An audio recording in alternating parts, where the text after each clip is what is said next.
Hello friends, कैसे हैं? आशा करता हूँ बहुत अच्छे होंगे। और आज हम लोग करने वाले हैं बीपीएससी एईडीओ, जो आप लोगों का एग्ज़ाम 14 से लेके और 21 अप्रैल तक होने जा रहा है। तो बिल्कुल ही आप इसके लिए यहाँ पे जो है मॉडल पेपर को तैयार कर लो। और 100% के इस मॉडल पेपर को तैयार करने के बाद से आप एग्ज़ाम हॉल में जाओगे तो प्रश्न आपको इससे बाहर देखने को नहीं मिलेगा। क्योंकि मैंने इस जो है क्लास में स्पेशल ही एक ऐसा क्लास ये है यूट्यूब पे, जिसमें आपको हिंदी, मैथ, रीजनिंग, जीके, ये जो आपका पेपर तीनों होने जा रहा है, तीनों ही पेपर के मैंने प्रश्नों को रखा हुआ है, जैसे कि आप आसानी से इस एग्जाम को कराए कर सकते हो। तो कहीं ना कहीं सिलेक्शन लेना है तो आपको तो मैथ और रीजनिंग और जीके इस पे आपको निर्भर रहना है, पर क्वालिफाई के लिए हिंदी, इंग्लिश के भी क्वेश्चन आपको सॉल्व करने पड़ेंगे। तो मैंने उतने ही क्वेश्चन रखे हैं क्वालिफाई के हिसाब से। तो चलिएगा क्लास को स्टार्ट करते हैं। और बिल्कुल ज्यादा समय हम लोगों के पास बचा हुआ अब नहीं है। अंतिम के जो है 3 से 4 दिनों का समय बच चुका है। और इसी में जो भी मैंने आप लोगों को क्लास कराने की कोशिश करूंगा, बिल्कुल आप समझ लेना कि वह रामबाण होगा। तो आप बिल्कुल क्लास को लाइक करके चैनल को सब्सक्राइब करके रखोगे तो उस जो क्लास है उन क्लासेस का नोटिफिकेशन आप तक पहुंचता रहेगा। चलिएगा यहाँ पे हम चलते हैं पहले प्रश्न की ओर। उससे पहले आप लोग जो है एक बार हमारे क्लास को लाइक जरूर कर लो ये, और एक बार जो है चैनल को सब्सक्राइब नहीं किए हो तो सब्सक्राइब भी कर लो, ताकि हर एक क्लास की नोटिफिकेशन मिले। क्योंकि ये क्लास अब सुबह और शाम दोनों टाइम आपको प्रोवाइड हो रहा है। तो फटाफट से चलते हैं पहला प्रश्न की ओर। पहला प्रश्न कह रहा है आप लोगों के सामने कि बिहार में नई शिक्षा नीति के जो है क्रियान्वयन के लिए गठित टास्क फोर्स के जो है अध्यक्ष कौन है?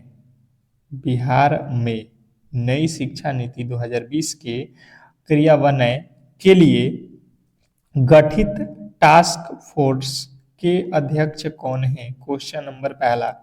पहला नंबर प्रश्न का राइट उत्तर बताओगे। अगर आपको मालूम है तो आप कमेंट बॉक्स में ABCD जो भी आपको उत्तर लग रहा है इसमें आप कमेंट बॉक्स में बताने की कोशिश करें। ये स्पेशल ही आपके एग्जाम के लिए मॉडल पेपर सॉल्व कराया जा रहा है। तो बिल्कुल स्किप मत करिएगा। अंतिम के दिनों में जिनको भी सिलेक्शन लेना है तो इन मॉडल पेपर को तैयार करके चले जाओ। शिक्षा विभाग के ऊपर मुख्य सचिव को, बिल्कुल ऑप्शन नंबर सी। नेक्स्ट प्रश्न आपके सामने है, कह रहा है कि जो है सिमुल सिमुललता सिमुलतला आवासीय विद्यालय जमुई की तर्ज पर बिहार के कितने अन्य जिलों में मॉडल स्कूल खोले जा रहे हैं? क्वेश्चन नंबर दूसरा। सिमुलतला आवासीय विद्यालय जमुई की तर्ज पर बिहार के कितने अन्य जिलों में मॉडल स्कूल खोले जा रहे हैं? तो जो भी मेरे दोस्त बता रहे हैं यहाँ पे कि 11 जिलों में, उनके बिल्कुल राइट उत्तर है ऑप्शन नंबर बी। क्लास को एक बार सभी लोग क्लास को एक बार सभी लोग शेयर लगा दो, ताकि सभी लोगों को पता चल सके कि क्लास जो है आपका स्टार्ट हो चुका है। मानव शरीर की किस ग्रंथि को मास्टर ग्रंथि कहा जाता है? मानव शरीर की किस ग्रंथि को मास्टर ग्रंथि कहा जाता है? Question number 3। तीसरे नंबर प्रश्न के जो राइट उत्तर है बताने की कोशिश कीजिए सभी लोग। मानव शरीर की किस ग्रंथि को मास्टर ग्रंथि कहा जाता है? फटाफट से आप लोगों के राइट उत्तर आने चाहिए। जो भी मेरे दोस्त इस क्लास को देख रहे हैं, बिल्कुल बताने की कोशिश कीजिए। मानव शरीर की किस ग्रंथि को मास्टर ग्रंथि कहा जाता है? तो जो भी मेरे दोस्त बता रहे हैं यहाँ पे, तीसरे नंबर प्रश्न का राइट उत्तर पीयूष ग्रंथि, उनके बिल्कुल राइट उत्तर है ऑप्शन नंबर सी। जो भी मेरे दोस्त यहाँ पे सी को चुने हैं उनके बिल्कुल राइट उत्तर है।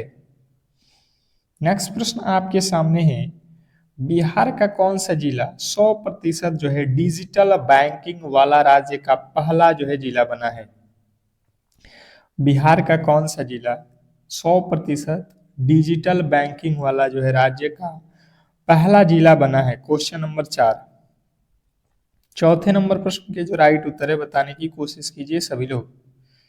क्वेश्चन नंबर 4 क्या लगता है आपको?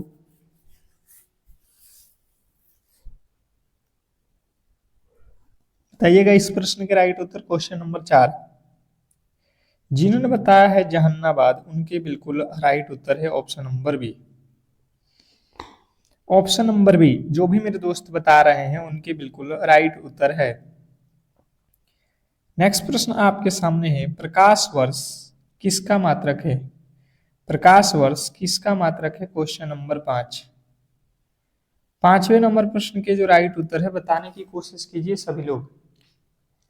क्वेश्चन नंबर 5 क्या लगता है आपको? बताना है यहाँ पे प्रकाश वर्ष किसका मात्रक है। तो जिन्होंने भी बताया है मेरे दोस्त दूरी का, उनका बिल्कुल राइट उत्तर है। नेक्स्ट प्रश्न आपके सामने है, भारतीय संविधान का अनुच्छेद 45 किससे संबंधित है? भारतीय संविधान का अनुच्छेद 45 किससे संबंधित है? Question number 6। छठे नंबर प्रश्न के जो राइट उत्तर है बताने की कोशिश कीजिए सभी लोग। क्वेश्चन नंबर 6 पे आ चुके हैं, बताने की कोशिश कीजिए भारतीय संविधान का अनुच्छेद 45 किससे संबंधित है? जो भी मेरे दोस्त यहाँ पे बता रहे हैं, यहाँ पे छठे नंबर प्रश्न का राइट उत्तर कि जो है 6 वर्ष से कम आयु के बच्चे की शिक्षा और देखभाल के लिए, तो उनके बिल्कुल राइट उत्तर है ऑप्शन नंबर सी। अगला प्रश्न आपके सामने है, कह रहा है कि हाल ही में G20 का 21वां अस्थाई जो है सदस्य किसे बनाया गया है? कह रहा है यहाँ पे कि जो है हाल ही में G20 का 21वां अस्थाई सदस्य किसे बनाया गया है? Question number 7। सातवें नंबर प्रश्न के राइट उत्तर बताने की कोशिश कीजिए। आपके ऑप्शन दिए गए हैं चारों में से आपको जो भी राइट उत्तर लग रहा है पता है तो कमेंट बॉक्स में आप बताओ, ताकि आपका मनोबल जो है बना रहे। जो आपका डर है बिल्कुल क्लियर हो जाएगा कि हाँ आपकी तैयारी बेहतर है। तो आपके राइट उत्तर हो जाएगा अफ्रीकी संघ। ऑप्शन नंबर बी जो है आपके 100% सही उत्तर है। नेक्स्ट प्रश्न आपके सामने है, कह रहा है यहाँ पे कि जो है शुष्क बर्फ किसे कहा जाता है? शुष्क बर्फ किसे कहा जाता है? Question number 8। आठवें नंबर प्रश्न के जो राइट उत्तर है बताने की कोशिश कीजिए सभी लोग। क्वेश्चन नंबर 8 पे आ चुके हैं, बताने की कोशिश करना है सभी लोग को कि शुष्क बर्फ किसे कहा जाता है। बेहतर है, बहुत बेहतर प्रश्न है। आप बताने की कोशिश करोगे। यहाँ पे 4 ऑप्शन दिए गए हैं और जो भी मेरे दोस्त बता रहे हैं ठोस कार्बन डाइऑक्साइड को, बिल्कुल उनका राइट उत्तर है। नेक्स्ट प्रश्न आपके सामने है, बिहार में बाल सहायता योजना के तहत अनाथ बच्चों को 18 वर्ष की आयु तक प्रति माह कितनी राशि दी जाती है? Question number 9। नौवें नंबर प्रश्न के जो राइट उत्तर है बताने की कोशिश कीजिए सभी लोग। सभी लोग बताएंगे कि इन प्रश्नों के राइट उत्तर क्या होने वाले हैं। बिहार में बाल सहायता योजना के तहत अनाथ बच्चों को 18 वर्ष की आयु तक प्रति माह कितनी राशि दी जाती है? तो जिन्होंने बताया यहाँ पे 1500 रुपये, उनके बिल्कुल राइट उत्तर है ऑप्शन नंबर बी। नेक्स्ट प्रश्न आपके सामने है, विद्युत धारा मापने का यंत्र कौन सा है? विद्युत धारा मापने का यंत्र कौन सा है? Question number 10। 10वें नंबर प्रश्न के जो राइट उत्तर है बताएंगे आप लोग। विद्युत धारा मापने का यंत्र कौन सा है? तो आपको मालूम है कि विद्युत धारा को किससे मापा जाता है? Ammeter. Option number B. विद्युत धारा को किस में नापा जाता है? ए मीटर से। नेक्स्ट प्रश्न आपके सामने है, कह रहा है कि आधुनिक बिहार का निर्माता किसे माना जाता है? Question number 11। 11वें नंबर प्रश्न के जो राइट उत्तर है बताने की कोशिश कीजिए सभी लोग। आधुनिक बिहार का निर्माता किसे माना जाता है? तो जो भी मेरे दोस्त बता रहे हैं सच्चिदानंद सिन्हा, उनके बिल्कुल राइट उत्तर है सच्चिदानंद सिन्हा। जिन्होंने ऑप्शन नंबर ए को चुना है उनके बिल्कुल राइट उत्तर है सच्चिदानंद सिन्हा। नेक्स्ट प्रश्न आपके सामने है, कह रहा है कि कंप्यूटर शब्दावली में यूआरएल का विस्तार क्या है? कंप्यूटर शब्दावली में URL, question number 12, U R और एल का फुल फॉर्म आपको यहां पे बताना है, बताने की कोशिश कीजिए। क्वेश्चन नंबर 12 जो भी मेरे दोस्त बता रहे हैं यूनिफॉर्म रिसोर्स लोकेटर, बिल्कुल राइट उत्तर है ऑप्शन नंबर बी। अगला प्रश्न है विश्व पर्यावरण दिवस 2026 की मेजबानी कौन सा देश कर रहा है? क्वेश्चन नंबर 13, 13वें नंबर प्रश्न के जो राइट उत्तर है बताने की कोशिश कीजिए सभी लोग। विश्व पर्यावरण दिवस 2026 की मेजबानी कौन सा देश कर रहा है? बेहतर है, बहुत बेहतर प्रश्न है। तो जो भी मेरे दोस्त बता रहे हैं कि जो है सऊदी अरब, उनके बिल्कुल राइट उत्तर है ऑप्शन नंबर बी। नेक्स्ट प्रश्न आपके सामने है बिहार में तेलहर कुंड जल प्रपात किस जिले में स्थित है? वीवीआई कर लो। बिल्कुल आपको पेपर ऐसा ही देखने को मिलेगा, ठीक है। अभी मैथ भी कराने वाला हूं और रीजनिंग भी कराने वाला हूं, हिंदी भी कराने वाला हूं। घबराना नहीं है, नहीं कहीं पे जाना है। बिल्कुल आप लोग चैनल को सब्सक्राइब करके रखो, क्योंकि अब जो क्लासेज हो रहे हैं बिल्कुल आपको 100% सिलेक्शन दिलाने वाले प्रश्नों के साथ हम लोग हाजिर हो रहे हैं। बिहार में तेलहर कुंड जल प्रपात किस जिले में स्थित है? तो जिनने बताया है कैमूर, उनके बिल्कुल राइट उत्तर है ऑप्शन नंबर बी कैमूर। अगला प्रश्न आपके सामने है, कह रहा है कि रसोई गैस में गंध के लिए क्या मिलाया जाता है? रसोई गैस में गंध के लिए क्या मिलाया जाता है? Question number 15। 15वें नंबर प्रश्न के जो राइट उत्तर है बताने की कोशिश कीजिए सभी लोग। क्वेश्चन नंबर 15 बताइएगा सभी लोग, रसोई गैस में गंध के लिए क्या मिलाया जाता है? तो जिन्होंने बताया है यहाँ पे एथिल मरकैप्टन, बिल्कुल राइट उत्तर है option number B ethyl mercaptan. Next प्रश्न आपके सामने है, कह रहा है कि निपुण भारत मिशन का मुख्य लक्ष्य किस कक्षा तक के बच्चों में आधारभूत साक्षरता और संख्यात्मक सुनिश्चित करना है? Question number 16। 16वें नंबर प्रश्न के जो राइट उत्तर है बताने की कोशिश कीजिए सभी लोग। बताइएगा निपुण भारत मिशन का मुख्य जो है लक्ष्य किस कक्षा तक के बच्चों को आधारभूत साक्षरता और संख्यात्मकता सुनिश्चित करना है? तो जिन्होंने बताया है यहाँ पे कक्षा 3, उनके बिल्कुल राइट उत्तर है ऑप्शन नंबर बी। 3 तक जो भी मेरे दोस्त बताए हैं कक्षा 3 तक, उनके बिल्कुल राइट उत्तर है। नेक्स्ट प्रश्न आपके सामने है शिक्षण की जो है परियोजना विधि के प्रतिपादक कौन है? शिक्षण की परियोजना विधि के प्रतिपादक कौन है? Question number 17। 17वें नंबर प्रश्न के जो राइट उत्तर है बताने की कोशिश कीजिए सभी लोग। क्वेश्चन नंबर 17 पे आ चुके हैं। क्या लगता है आपको? बताने की कोशिश कीजिए सभी लोग। तो जो भी मेरे दोस्त बता रहे हैं यहाँ पे कि जो है विलियम किलपैट्रिक, उनके बिल्कुल राइट उत्तर है ऑप्शन नंबर बी। नेक्स्ट प्रश्न आपके सामने है, कह रहा है बिहार शिक्षा सेवा के अधिकारी के रूप में विद्यालय निरीक्षण का प्राथमिक उद्देश्य क्या होना चाहिए? Question number 18। 18वें नंबर प्रश्न के जो राइट उत्तर है बताने की कोशिश कीजिए सभी लोग। क्वेश्चन नंबर 18 जो भी मेरे दोस्त बता रहे हैं कमियों को पहचानना और सुधारात्मक मार्गदर्शन प्रदान करना, बिल्कुल राइट उत्तर ऑप्शन नंबर बी। नेक्स्ट प्रश्न आपके सामने है, समावेशी शिक्षा का अर्थ क्या है? समावेशी शिक्षा का अर्थ आप लोगों को बताना है। समावेशी शिक्षा का अर्थ क्या होता है? तो जो भी मेरे दोस्त बता रहे हैं कि सभी बच्चों को उनकी क्षमताओं और विभिन्नताओं के बावजूद एक ही कक्षा में पढ़ाना, बिल्कुल राइट उत्तर है ऑप्शन नंबर सी। अगला प्रश्न है, राष्ट्रीय शिक्षा नीति 2020 के अनुसार स्कूली शिक्षा का जो है नया ढांचा क्या है? राष्ट्रीय शिक्षा नीति 2020 के अनुसार स्कूली शिक्षा का जो है नया ढांचा क्या है? Question number 20।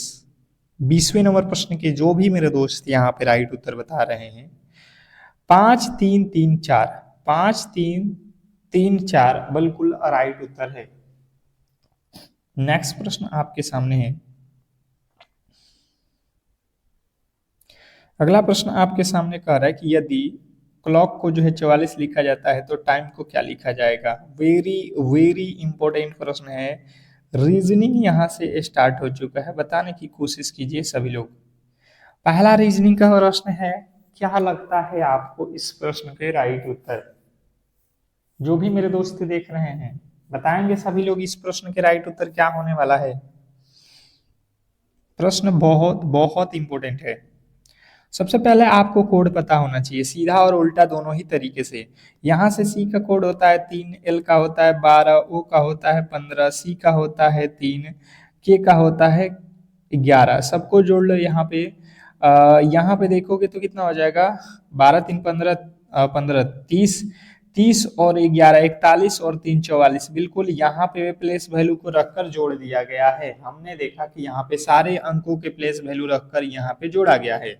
अब वही काम हम कर देंगे टाइम के साथ। क्या करना है? टाइम का भी कोड हमें वही जो है रख के जोड़ लेना है। टी का कोड कितना होता है? टी होता है 20 पे, आई होता है 9 पे, एम होता है 13 पे, ई होता है 5 पे। आपके प्लेस वैल्यू बिल्कुल याद होने चाहिए जवान पे। अब हो जाएगा यहाँ पे देख लो 20 और 9 कितना हो जाएगा? 29, 13, 42 5, 42 5 कितना होता है? तो 47। बिल्कुल आप क्लियर हो? बिल्कुल ऑप्शन नंबर बी। मुझे लगता है कि सभी लोगों का राइट उत्तर ऑप्शन नंबर बी ही यहाँ पे आया होगा। नेक्स्ट प्रश्न की ओर चलेंगे और अगला प्रश्न आपके सामने है। देखिए, एक महिला ने एक तस्वीर की ओर इशारा करते हुए कहा, इस व्यक्ति के बेटे की बहन मेरी सास है। तस्वीर वाले व्यक्ति का उस महिला के प्रति पति से क्या संबंध है? महिला के पति से बताना है उसका क्या संबंध है। Question number 22। 22वें नंबर प्रश्न के जो राइट उत्तर है बताने की कोशिश कीजिए सभी लोग। क्वेश्चन नंबर 22 क्या होने वाला है आपका, यहाँ पे बताने की कोशिश कीजिए। मैंने आपको बताया हुआ है कि सबसे पहले जब भी इस तरीके के प्रश्न आप लोगों से पूछा जाए तो आप सबसे पहले आप यहाँ पे देखो, एक महिला ने एक तस्वीर की ओर इशारा करते हुए कहा, अर्थात आप समझो कि आप खुद ही वह महिला हो। आप अपने ऊपर लोगे तो कभी भी गलत नहीं होंगे ऐसे प्रश्न। आप वह महिला हो और आप एक महिला ने उस तस्वीर की ओर, यहाँ पे कोई तस्वीर है उसके बारे में आप कह रहे हो। इस व्यक्ति के बेटे की बहन, ये जो व्यक्ति है इसकी बेटे की बहन, यहाँ पे इसका कोई बेटा होगा, बेटे की बहन यानी कि इसकी बेटी मेरी सास है। मेरी क्या है? सास है। तस्वीर वाली व्यक्ति का उस महिला के पति, इस महिला के पति से क्या संबंध है? तो देखोगे आप लोग तो यहाँ पे क्या संबंध आएगा? इसने कहा है कि उस व्यक्ति के बेटे की बहन, उस व्यक्ति के बेटे की बहन, बेटे की बहन, तो बेटा का बहन अर्थात इसकी बहन बेटी मेरी सास है। तस्वीर वाले व्यक्ति का उस महिला से क्या संबंध है? तो नानी हो जाएगी भाई साहब, नानी हो जाएगी। नेक्स्ट प्रश्न आपके सामने है, श्रृंखला को पूरा करें। क्या करना है आपको? श्रृंखला को पूरा करना है। अब बिल्कुल सिंपल सा लॉजिक तरीके से आप जिस तरीके से श्रृंखला को, प्रश्नों को सोचते हो उस तरीके से इसको बनाने की कोशिश करोगे। चलिएगा, बताओगे। सबसे देखो यहाँ पे लिखा है 2 से 5, 5 से 11, से 23, से 47, तो अगला पद क्या है ये हम लोगों को पता करना है।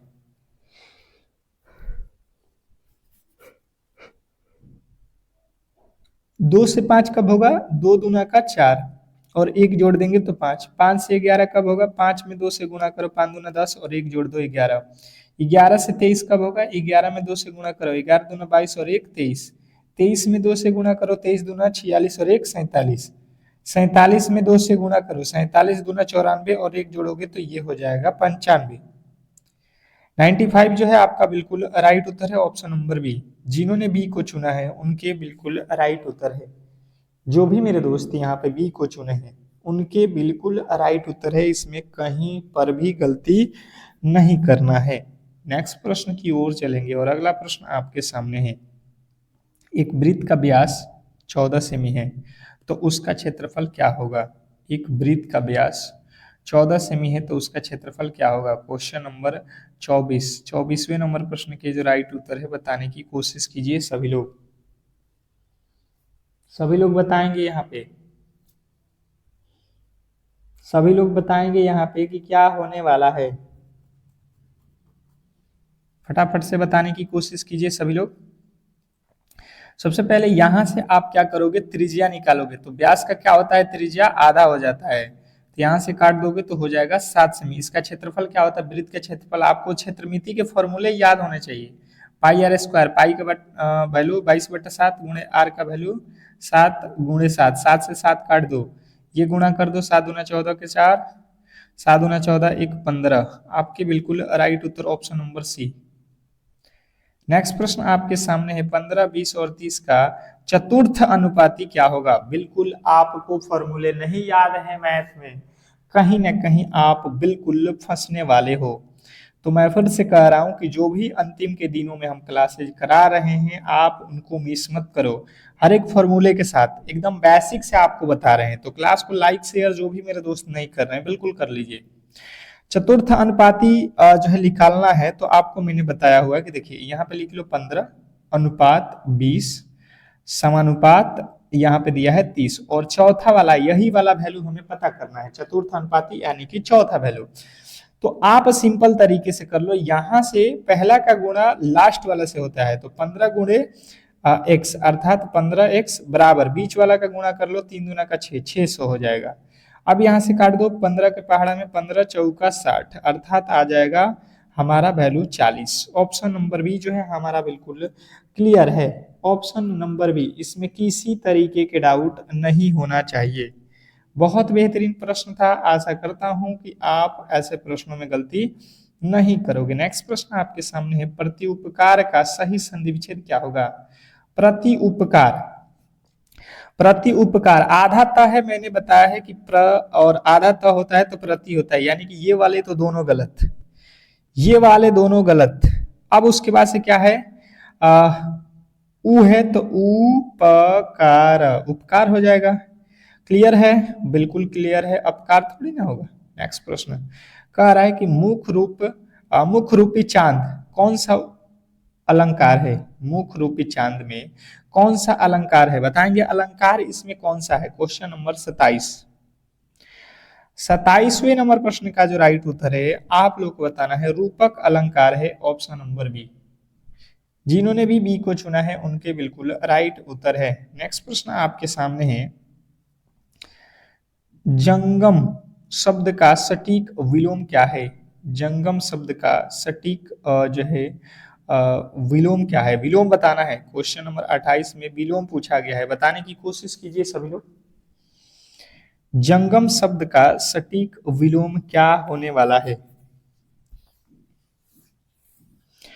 तो जो भी मेरे दोस्त बता रहे हैं यहाँ पे स्थावर, उनके बिल्कुल राइट उत्तर है, जंगम का क्या हो जाएगा, स्थावर। नेक्स्ट प्रश्न आपके सामने है, कह रहा है कि जो इंद्रियों द्वारा न जाना जा सके के लिए एक शब्द क्या होगा। जो इंद्रियों द्वारा न जाना जा सके के लिए एक शब्द क्या होगा। क्वेश्चन नंबर 29, 29वें नंबर प्रश्न के जो राइट उत्तर है बताने की कोशिश कीजिए सभी लोग।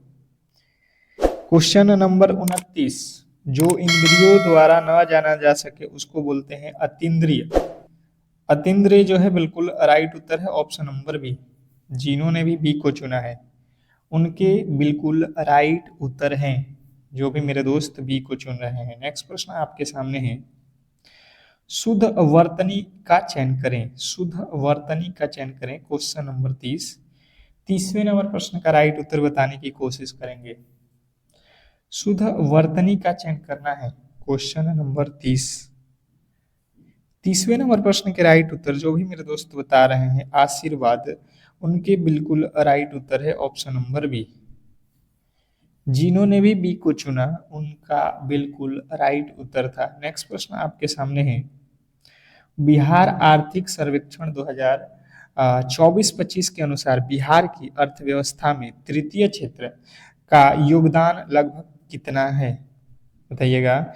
बिहार आर्थिक सर्वेक्षण 2024-25 के अनुसार बिहार की अर्थव्यवस्था का तृतीय क्षेत्र का जो है योगदान लगभग कितना है, तो आपको तृतीय क्षेत्र का योगदान याद रखना है 60% है, ऑप्शन नंबर सी। नेक्स्ट प्रश्न आपके सामने है, बिहार सरकार द्वारा बेटी बचाओ बेटी पढ़ाओ योजना के अनुरूप राज्य में कौन सी योजना चलाई जा रही है। तो बेटी पढ़ाओ बेटी बचाओ के अनुरूप राज्य में कौन सी योजना चलाई जा रही है, तो आपको याद रखना है यहाँ पे जो है ऑप्शन नंबर ए, मुख्यमंत्री कन्या उत्थान योजना। मुख्यमंत्री Kanya Utthan Yojana, option number A जो है आपके बिल्कुल राइट उत्तर है। अगला प्रश्न है कि बिहार के किस शहर में आईटी सिटी विकसित करने का जो है प्रस्ताव स्वीकृत हुआ है। आईटी सिटी विस्तार करने का कौन सा जो है जिला या शहर जो है आपको बताना है कि प्रस्ताव किया गया है। तो जो भी मेरे दोस्त बता रहे हैं राजगीर, उनके बिल्कुल राइट उत्तर है। नेक्स्ट प्रश्न आपके सामने है, मुख्यमंत्री डिजिटल स्वास्थ्य योजना का जो है क्रियान्वयन चरणबद्ध तरीके से कब तक जो है पूरा करने का लक्ष्य है। Question number 34। 34वें नंबर प्रश्न के जो राइट उत्तर है बताने की कोशिश करेंगे। क्वेश्चन नंबर 34, 34वें नंबर प्रश्न का राइट उत्तर हो जाएगा ऑप्शन नंबर बी। नेक्स्ट प्रश्न आपके सामने है, बिहार में जैविक कॉरिडोर के तहत कितने जिलों को शामिल किया गया है। बिहार में जैविक कॉरिडोर के तहत कितने जिलों को शामिल किया गया है, तो जिन्होंने बताया है यहाँ पे 13, उनके बिल्कुल राइट उत्तर है। अगला प्रश्न है, यहाँ पे दिया गया है तो इसके वैल्यू आपको निकालने हैं। अब देखिए गणित का प्रश्न है, बिल्कुल आप सिंपल तरीके से समझो। यहाँ पे x और y का अनुपात दिया गया है, अर्थात आप मान लो x का वैल्यू 3, y का वैल्यू है 4, और यहाँ पे बना लो x 5x लिखा है तो 5 गुणे आप कर दो 3 माइनस 2 गुणे y, y के वैल्यू है 8 तो 8 रखो, फिर अनुपात है तो अनुपात 7 x का वैल्यू कितना है तो 3 है, प्लस 2 y का वैल्यू कितना है 4 है तो 4। अब इसको सॉल्व कर लो, 3 5 15, 8 दूना का 16, 15 में से 16 जाएगा, यहाँ पे 4 है ना भाई साहब, 4 है, y का वैल्यू 8 कैसे हो गया, कितना है 4 है ना, तो 4 दूना का 8, 15 में से 8 जाएगा कितना हो जाएगा 7, अनुपात यहाँ पे देखो 3 7 21 और 4 दूना 8, 21 8 कितना होता है 29, आप देख लो 7:21, ऑप्शन नंबर बी जो है आपका बिल्कुल राइट उत्तर है। नेक्स्ट प्रश्न आपके सामने है कि एक खास कोड में टीचर को ये लिखा जाता है तो स्टूडेंट को क्या लिखा जाएगा। अब बताइएगा, यहाँ पे कोडिंग डिकोडिंग का प्रश्न है और बेहतर तरीके से इस प्रश्न के राइट उत्तर क्या होने वाला है, क्योंकि प्रश्न इंपॉर्टेंट है और कहीं ना कहीं सिलेक्शन लेना है तो आप ऐसे प्रश्नों को गलती नहीं कर सकते। समझने की कोशिश कीजिएगा। टी को लिखा है भी, अर्थात टी में 2 जोड़ोगे, टी के बाद यू, यू के बाद भी, 2 ठो जोड़ा गया है। ई के बाद जी लिखा गया है अर्थात जो 2 जोड़ दिया, ए के बाद सी लिखा है अर्थात 2 जोड़ दिया, मतलब सब में यहाँ पे 2 अंक जोड़ा गया है। ये तो क्लियर हो गया, तो हम भी वही काम करेंगे, यहाँ से 2 अंक जोड़ दो। एस होता है 19 2 21, 21 पे होता है यू, टी होता है 20 20 2 22, यानी कि यू भी हमारा होना चाहिए। डब्ल्यू होता है यू होता है 23 पे 23 और 2 21 2 23, डी होता है 4 2 6, एफ हो जाएगा। और यहाँ पे ई होता है 5 5 2 7, यहाँ पे एन होता है 14 14 2 16 पे हो जाएगा पी। यहाँ पे टी टी 20 2 22 22 पे कौन सा अक्षर होता है टी, 20 2 22 होगा ना। यहाँ पे दोनों में यू लिखा है भाई साहब, एक ठो भी कर लो, यहाँ पे टाइपिंग एरर हो गया, तो यहाँ पे यू लिखा तो ये भी गलत हो जाएगा, भी वाला सही हो जाएगा, ऑप्शन नंबर ए। नेक्स्ट प्रश्न आपके सामने है, लुप्त संख्याओं को ज्ञात करें। अर्थात लुप्त संख्या हमें यहाँ पे बताना है कि इसमें अगली जो संख्या है वो क्या होने वाली है। मुझे लगता है कि 100% लोग जो है इस प्रश्न के राइट उत्तर बता सकते हैं। कमेंट बॉक्स में इस प्रश्न का राइट उत्तर सभी लोगों को बताना है।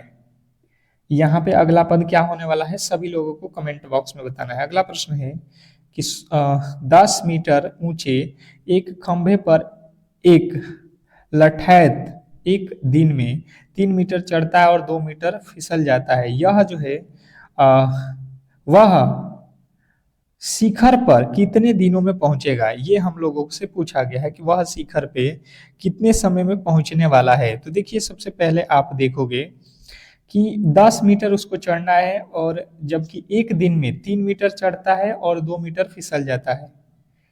3 मीटर ऊंचा चढ़ेगा और 2 मीटर फिसल जाएगा, तो वो चढ़ा कितना, 1 ही मीटर चढ़ा। वह शिखर पर पहुंचने में कितना समय लेगा, तो कितना समय लेगा। अब देखो एक दिन में तो वह 1 मीटर चढ़ेगा, ठीक है जी, तो 7 दिन में कितने चढ़ेंगे, 7 दिनों में 7 मीटर चढ़ेगा। और 8वां दिन पहले कितना चढ़ेगा, 3 मीटर चढ़ेगा, तो 7 और 3 कितना हो जाएगा, 10 मीटर वो चढ़ जाएगा। तो 7 दिन और 1 दिन, एक दिन में 3 चढ़ रहा है, तो 7 और 1 दिन आपका 8 दिन हो जाएगा। अर्थात 8 दिन में पूरा का पूरा 10 मीटर चढ़ जाएगा। जब 10 मीटर पर चढ़ेगा तो उसको तो 10 मीटर ही ऊंचा पर चढ़ना है, उसके बाद से नहीं फिसलेगा। तो हमारा जो ऑप्शन नंबर बी है बिल्कुल राइट उत्तर है। तो इस तरीके से जो है आज के क्लास को हम लोग यहीं पे समाप्त करेंगे। अगर आपको ये डेली क्लास करना है तो कहीं ना कहीं क्लास को लाइक करके चैनल को सब्सक्राइब करके रख लो। मिलते हैं एक नए क्लास के साथ, तब तक के लिए धन्यवाद।